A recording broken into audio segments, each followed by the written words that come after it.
ஹalleluya. Good morning. பொழுது விடிஞ்சிருச்சுங்க. கர்த்தருடைய நாள் இன்றைக்கு ஞாயிற்றுக்கிழமை.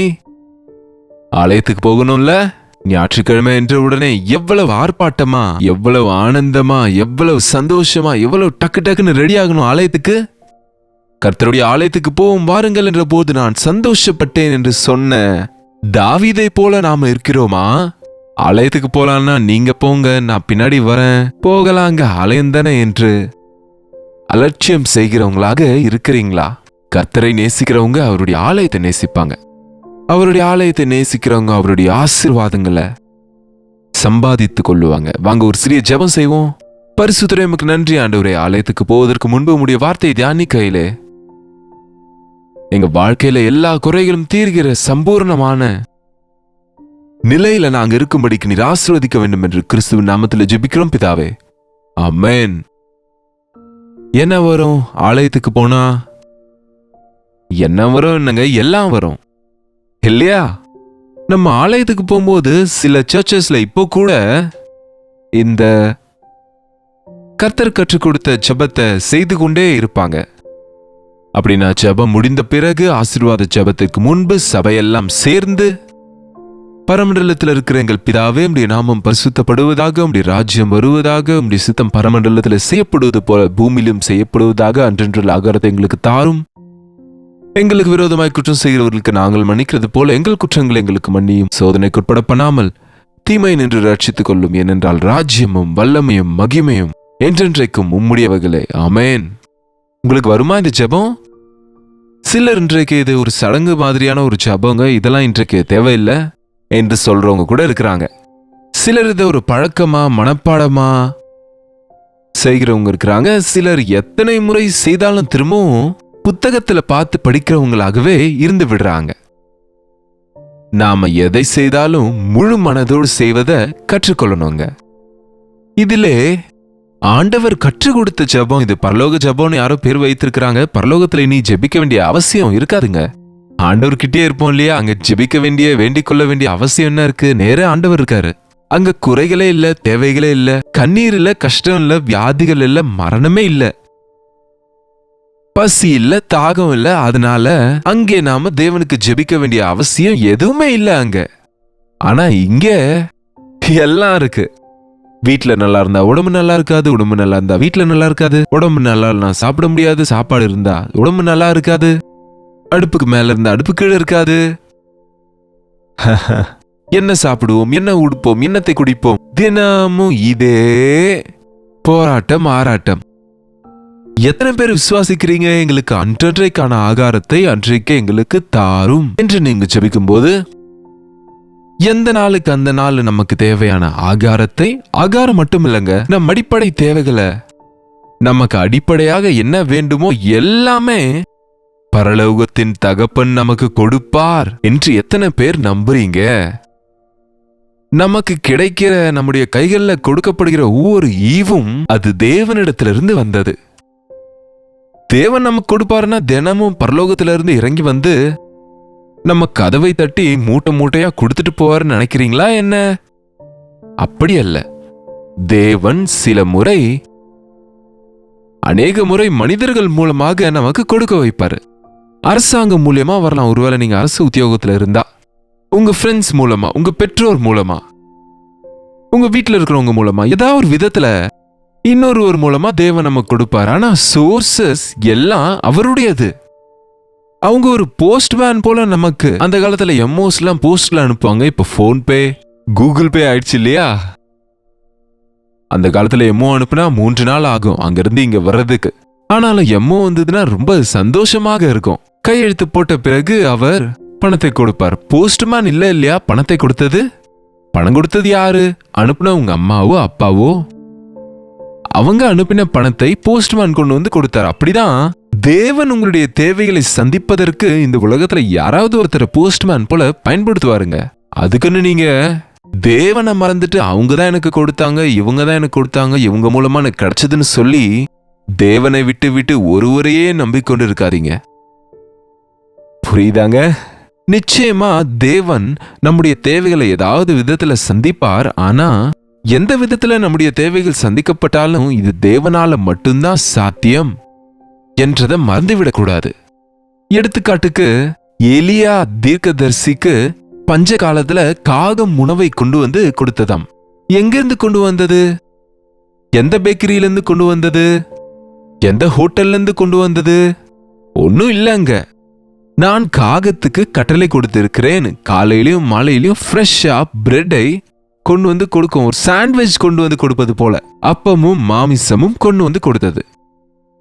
தினமும் அப்பங்களுக்காக உட்கார்ந்துருக்காரு. இந்த காகங்கள் எங்கடான்னு ஒரு நாள் யோசிக்கிறாரு. அப்பத்தை கொடுக்கிறது காகங்கள் அல்ல, அதை அனுப்பின ஆண்டவரால வருகிறது என்ற விஷயம் நமக்கு பழகி விடுகிறதுங்க. நம்ம ஒருவர் மேலேயே ஆசைப்படக்கூடாது. யாரோ எனக்கு கொடுப்பாங்க, இவங்க இருக்கிறாங்க, என்ன பார்த்துப்பாங்க, இவங்க கொடுப்பாங்க, எனக்கு இந்த வேலை இருக்குது இல்லையா, எங்க அப்பா கேட்கும் போதெல்லாம் கொடுப்பாரு.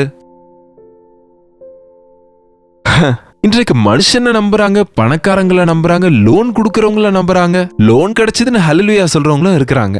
தீர்க்க வேணாமா? வட்டியோடு தீர்க்கணும் இல்லையா? தேவனை நம்புங்க. அவர் உங்களுடைய ஒவ்வொரு தேவையும் சந்திப்பார். எப்படி சந்திப்பார்னு பல விதத்துல அவருடைய திட்டங்கள் இருக்குங்க.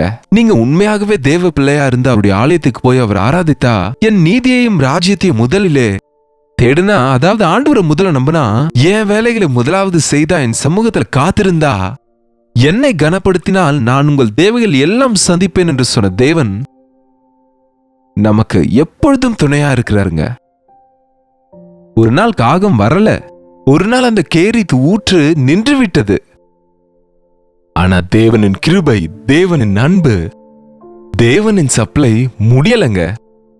நீ சாரே பாத்துக்கு போ, உன்னை போஷிக்கும்படி ஒரு விதவைக்கு நான் சொல்லிருக்கிறேன்னு சொன்னாரு. அவங்க நிலை எவ்வளவு தாழ்த்தப்பட்டதா இருக்கோ பாருங்க. ஒரு சின்ன கிண்ணத்துல கொஞ்சம் மாவு, கொஞ்சம் எண்ணெய், அவ்வளவுதான் இருக்காங்க. கடைசியா பிள்ளைக்கு செய்து கொடுத்து சாகலாம் என்று நினைத்திருக்கிற அந்த வீட்டிற்கு எலியாவை அனுப்பி அற்புதத்தை செய்து,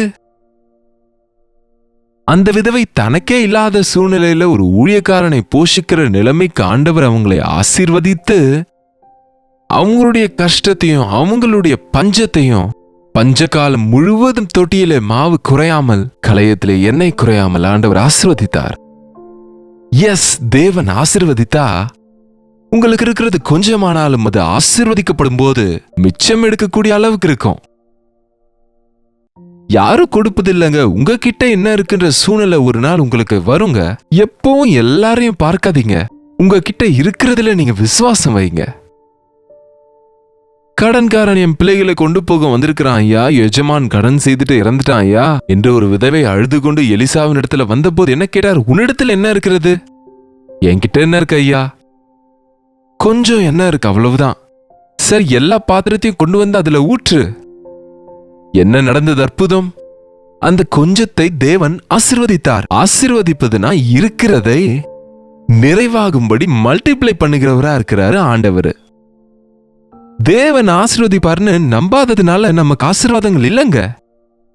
மனுஷர் மேலேயே உங்க பார்வை இருக்கு. மனுஷர் எங்களை புகழணும், மனுஷர் எங்களுக்கு கொடுக்கணும்னு, மனுஷங்க நம்ம தேவைங்களை சந்திக்கணும்னு, அப்பா அம்மா தீர்க்கணும்னு, அல்லது கணவன் தீர்க்கணும்னு, அல்லது நண்பர்கள் தீர்க்கணும்னு, அல்லது அரசாங்கம் தீர்க்கணும்னு. இப்ப சிலர் அரசாங்கம் மேல என்னென்ன சொல்லுவாங்கன்னு பாருங்க. புயல் வந்தது, வீடுகள் மூழ்கி விட்டது, எங்க இருக்கு அரசாங்கம்? என்ன செய்தது எங்களுக்குன்னு கேட்பாங்களே தவிர அவங்களால முடிஞ்ச பொருட்களை பத்திரப்படுத்த மாட்டாங்களே. ஒரு நேரம் வருவதற்குள்ள தேவன் யார் மூலமும் கொடுக்க மாட்டார். உங்கள் கைகளின் பிரயாசத்தை ஆண்டவர் ஆசீர்வதிப்பார். பிரயாசப்பட்டு வேலை செய்யுங்க. உன் கையின் பிரயாசத்தை ஆசீர்வதிப்பேன்னு ஆண்டவர் சொன்னார். உங்க மோசத்தை, அநியாயத்தை அவர் ஆசீர்வதிக்க முடியாதுங்க. தவறான வழியில சம்பாதித்த பணம் ஆசீர்வாதம் இல்லை நமக்கு. ஏமாற்றி கொண்டு வந்த ஆகாரம் வாய்க்கு ருசியாக இருக்கலாம், ஆனா வயிற்றுல மண்ணாயிடும் இருக்குங்க வேதத்துல. சில நேரம் தவறான வழியில வந்த பணத்தோடு பிள்ளைகளை நம்ம போஷிக்கும் போது அந்த பிள்ளைகளுக்கு வர வியாதிகளுக்கு நாம மருந்துகளுக்கு செலவு செய்யற செலவு நமக்கு வந்த பணத்துக்கு 10 டைம்ஸ் அதிகமா இருக்கும். காரணம், அது ஆசீர்வதிக்கப்பட்ட பணம் அல்ல. லஞ்சங்கள், மோசங்கள், அநியாயங்கள். தேவன் உங்களை போஷிக்கிறவர். அவர் உங்களை போஷிக்கிறவர், நம் தேவைகளை சந்திக்கிறவர். பரமண்டலத்தில் இருக்கிற எங்கள் பிதாவே, அப்பா அப்பம் வேணும்னா தரமாட்டாரா? அப்பா ஸ்கூல் ஃபீஸ் கட்டணும்னா கட்ட மாட்டாரா? அப்பா பசிக்குது அம்மானா கொடுக்க மாட்டாங்களா? நம் பரலோகத்தின் பிதா நம் பசியை அறிந்தவர், நம் தேவைகளை அறிந்தவர். தம்முடைய பரலோகத்தின் ஐஸ்வர்யத்தின் பேர்ல சகல தேவையும் சந்திப்பாரு. எல்லா ஆசையும் தீர்க்காம இருக்கலாம், ஆனா எல்லா தேவைகளையும் சந்திப்பாருங்க. நமக்கு தேவையில்லாத ஆசைகள் இருக்கும், ஆர்ப்பாட்டங்கள், அட்டகாசங்கள், ஆடம்பரங்கள் இருக்கும். ஆனா நமக்கு எது தேவையோ, எது பிரயோஜனமானதோ, எது நன்மையானதோ அது எப்பவும் தேவன் கொடுக்காம இருக்க மாட்டார். எந்த வயசுக்கு எந்த நேரத்துக்கு எது வேண்டுமோ அதை நிச்சயமா ஆண்டவர் கொடுப்பார். யெகோவா ஈரே, அந்த வார்த்தையை நம்புனா உங்க வாழ்க்கையில அனாவசியமான ஆராட்டம் இருக்காதுங்க. தேவனிடத்துல ஜெபிக்கிறவங்க, தேவனிடத்துல பயபக்தியா இருக்கிறவங்க நிறைவா இருப்பாங்க. அவரை நேசிக்கிறவங்கள அவரு வாளாக்காமல் தலையாக்குவாருங்க. கொடுக்கிறவனா செய்வாரே தவிர வாங்குகிறவனா செய்ய மாட்டாரு.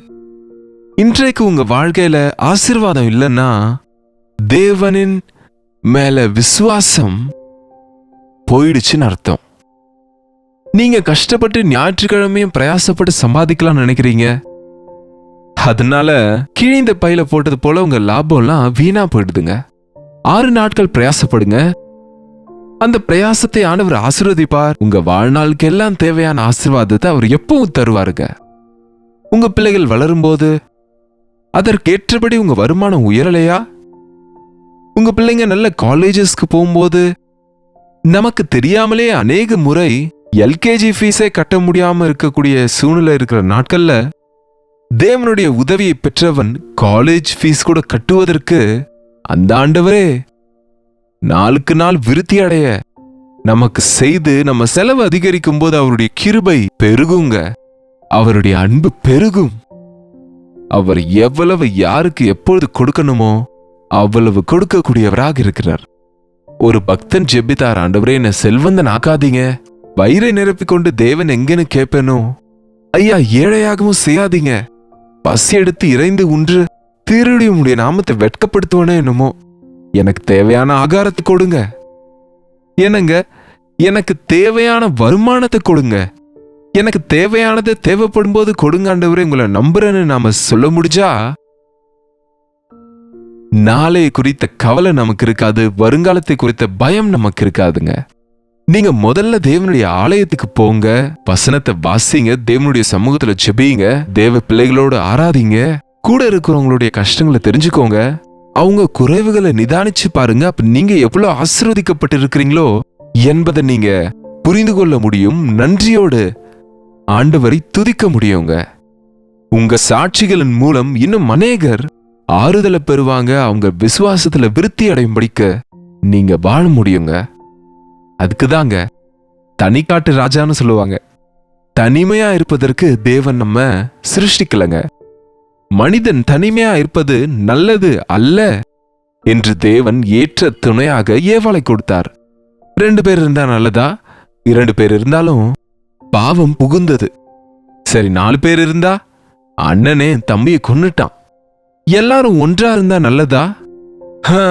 ஆதியாகமம் 11ஆம் அதிகாரம் வாசிச்சா எல்லாரும் ஒன்றாகி ஒரே இடமா சேர்ந்து தேவனிடத்துல ஏறி போகலான்னு கோபுரத்தை கட்டலான்னு அன்றைக்கு அவங்க சுண்ணாம்பை எடுத்து செங்கல்களை அறுத்து அவங்க கட்டும்படியாக வானத்தை தொடுகிற சிகரங்களை கட்ட முயற்சிக்கும் போது எல்லாரும் ஒன்றா இருந்தாலும் இது சரியில்லை என்று தேவன் இறங்கி வந்து அவர்களுடைய மொழிகளை தாறுமாறு ஆக்கினதை வேதத்துல வாசிக்கிறோம். அவர்கள் பூமி எங்கும் சிதறினார்கள். ஏன்?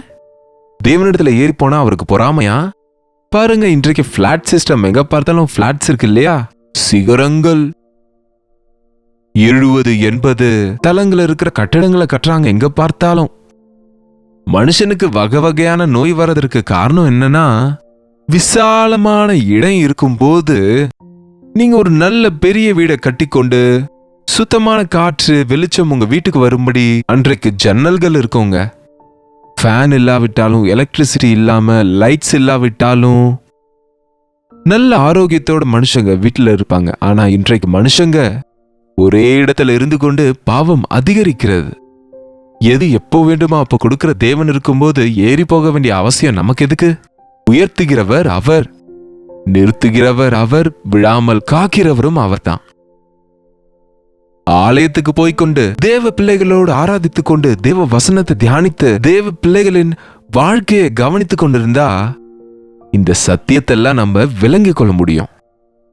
வாங்க, ஒருவேளை ஆலயத்துக்கு நேரம் ஆகுதோ அல்லது நீங்க நேரமே ஆலயத்துக்கு போயிட்டீங்களோ, ஒரு சிறிய ஜெபம் செய்வோம். பரிசுத்தரே, அன்புள்ள தகப்பனே,